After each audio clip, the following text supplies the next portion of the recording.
Je ne sais même pas comment commencer cette vidéo. Mais bon, ça concerne le cinéma français. Voilà. Quand est-ce qu'ils arrêteront de réaliser des films aussi médiocres? Alors, je dis pas que c'est tout le cinéma français.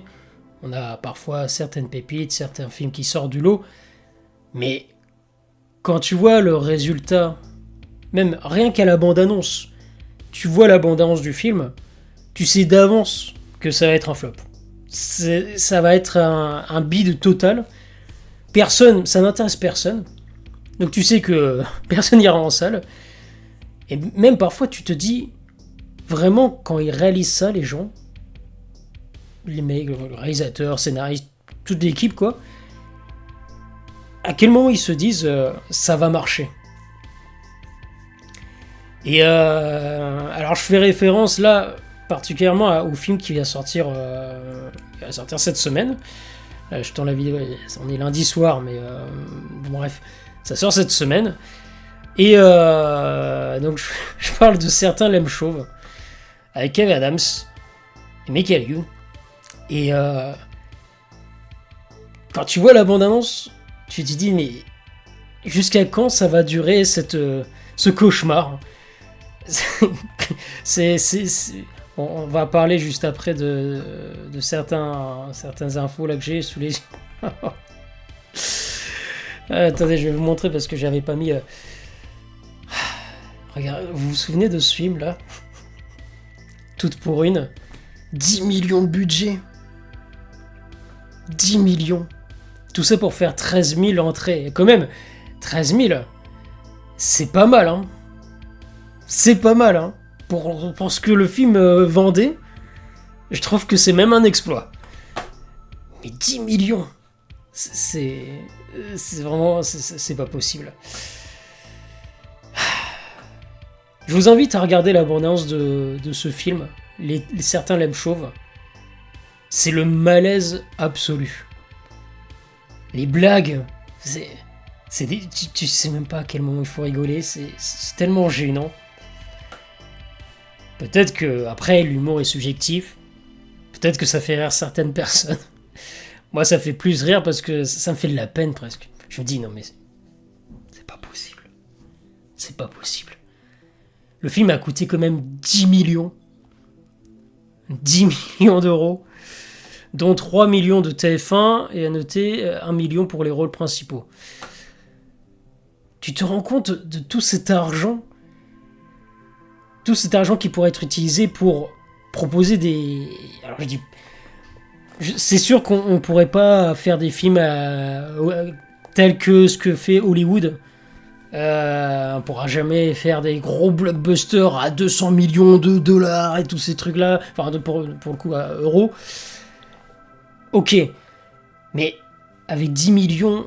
Là, par exemple, on a eu aussi Le Grand Déplacement. Non, pas celui-là. Non, pas ça.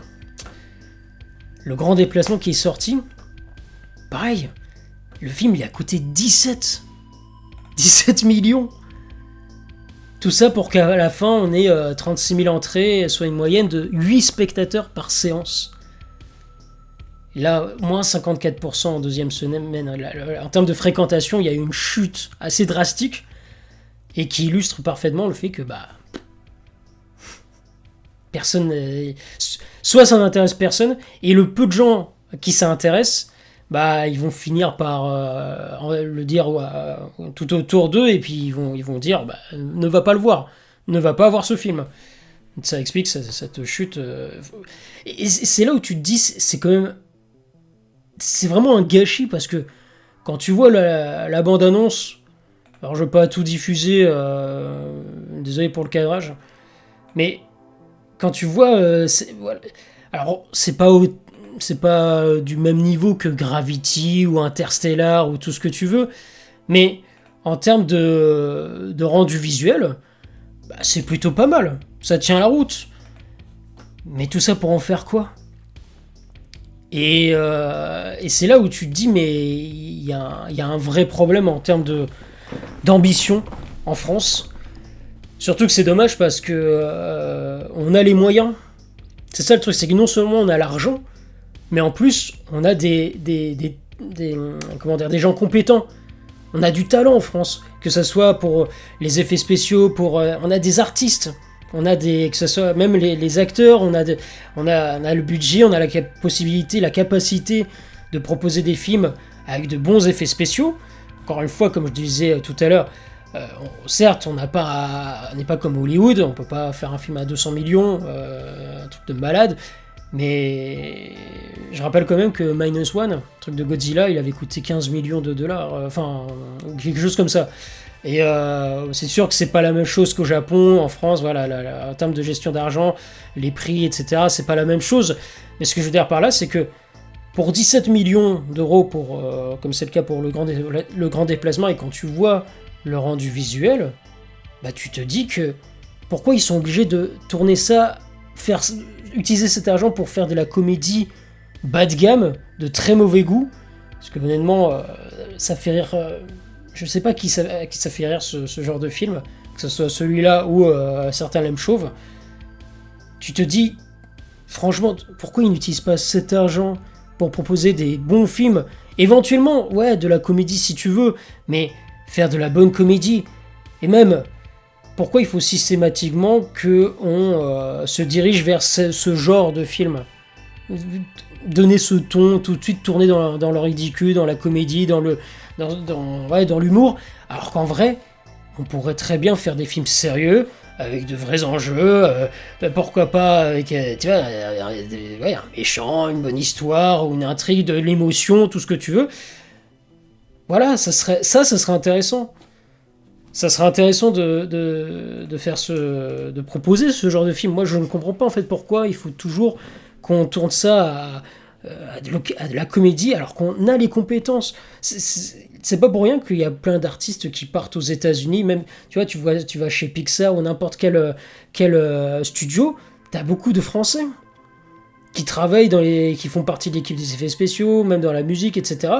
T'as des Français. Ils partent parce qu'au final, ici, on se contente que de films de ce genre. Alors parfois, on a des exceptions. Et c'est ça le truc, c'est que on peut le faire. Tu regardes, alors il est sorti l'année dernière ou il y a 2 ans, je ne sais plus, j'ai pas la notion du temps. Mais le Comte de Monte Cristo, je crois que c'était l'année dernière, début d'année dernière. T'as eu le Comte de Monte Cristo qui a eu un bon succès, ça a été un succès.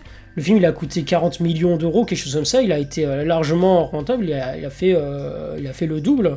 En termes je crois qu'il a cumulé 75 millions d'euros, ce qui est plutôt pas mal et au final c'est rentable. Et même en termes de succès critique, c'était au rendez-vous. Les gens ont apprécié. Et tout ça parce que voilà, on n'est pas dans la comédie. Le ton a plu, l'ambiance, les décors, les acteurs, la musique. Voilà, il y a vraiment il y a eu tout un travail qui a été fait. Et cet argent a été bien utilisé. Alors certes, tu me dis, 42 millions, c'est beaucoup. Mais au moins, ça a été bien utilisé.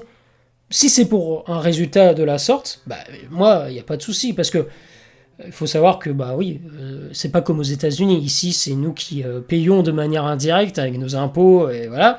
Sinon, au final, c'est nous qui finançons ces films de manière indirecte, et en partie. Mais c'est encore plus frustrant quand tu sais que une partie de cet argent qui a été utilisé pour pondre des films de ce genre très très mauvais. Donc je ne parle pas de Comte de Monte Cristo, je fais référence bien sûr à des films comme Certains l'aiment chauve ou Le Grand Déplacement. Bah ouais, tu te dis, tout ça pour ça. Et c'est encore plus rageant parce que je suis prêt à parier que le Certains l'aiment chauve, personne n'ira le voir. Ça va être le beat total. Il y aura personne regardez la bande-annonce. Dites-moi dans les commentaires si vraiment, en regardant la bande-annonce, ça vous a donné envie de le voir. Vraiment.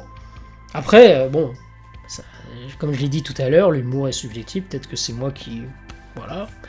Mais bon, quand tu vois les chiffres, ça en dit long sur la vie des gens, sur ce qu'ils pensent. Voilà, il n'y a pas de secret. Et encore une fois, c'est du gâchis, parce qu'on a vraiment l'argent qu'il faut, on a les acteurs, on a des artistes compétents pour réaliser de bons films. On a la preuve avec Arcane, voilà, très bonne série de Netflix. La preuve avec Astérix, le combat des chefs, voilà, on a la capacité, les compétences pour proposer, faire de bons films d'animation, et puis voilà, des bons films. Quand c'est de la comédie, quand c'est bien réussi, pareil, bienvenue, sois le bienvenu, cher film. Comme un petit truc en plus avec Artus qui était sorti l'année dernière, pareil, qui était une très bonne surprise.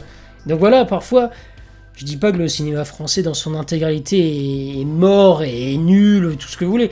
Il y a quand même de bons petits films parfois qui sortent, mais c'est bien trop peu par rapport à tout ce qui, à tout l'argent qui est dépensé et aux nombreux efforts qui sont faits pour, au final, pas grand chose. Et il y a même un truc intéressant par rapport à Universal, je reviens juste dessus, où en fait, forcément, Universal, ils investissaient dans quelques films français, et au final, ils ont décidé d'arrêter. Ils ont dit que cette année, c'était la dernière année, il nous reste 2 films français à sortir, puis nous arrêterons là, tout simplement parce que en fait, c'est trop aléatoire. Il y avait, parfois, il y a des succès, parfois, c'est un beat total. Il y a aucune possibilité de se fixer des objectifs clairs et d'anticiper potentiel succès ou potentiel échec. Donc ils préfèrent arrêter, se dire voilà, il vaut mieux qu'on arrête toute collaboration avec les films français et c'est triste d'en arriver là.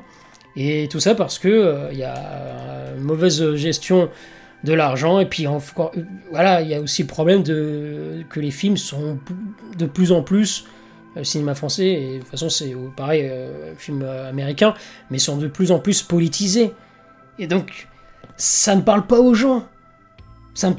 Tu prends des films comme Le Grand Déplacement, c'est hyper politisé. Alors oui, c'est tourné sur le ton de l'humour et tout, mais c'est des genres de films qui vraiment... ça devient lourd. Ça devient lourd sur le long terme, et c'est dommage, encore une fois, parce que tu vois la bande-annonce, le rendu visuel, il est plutôt réussi. Voilà, c'est pas un grand film américain, un grand film de science-fiction, mais je suis sûr que si on...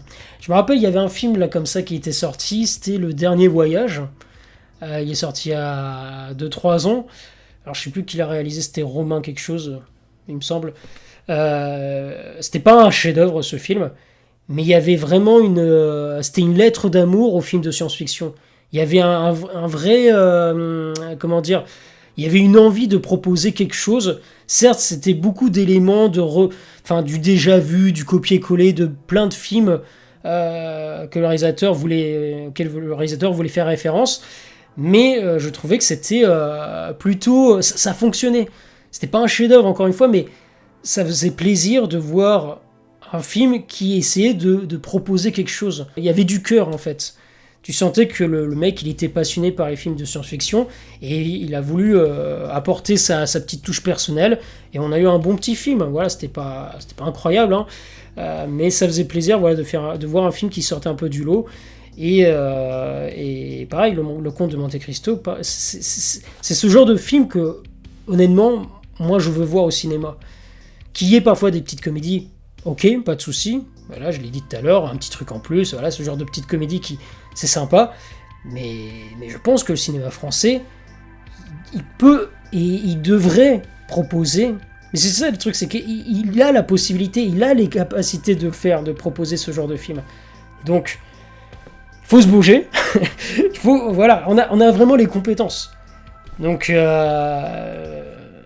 verra les résultats, pour certains l'aiment chauve, mais je vous dis, ça va être une bouse totale.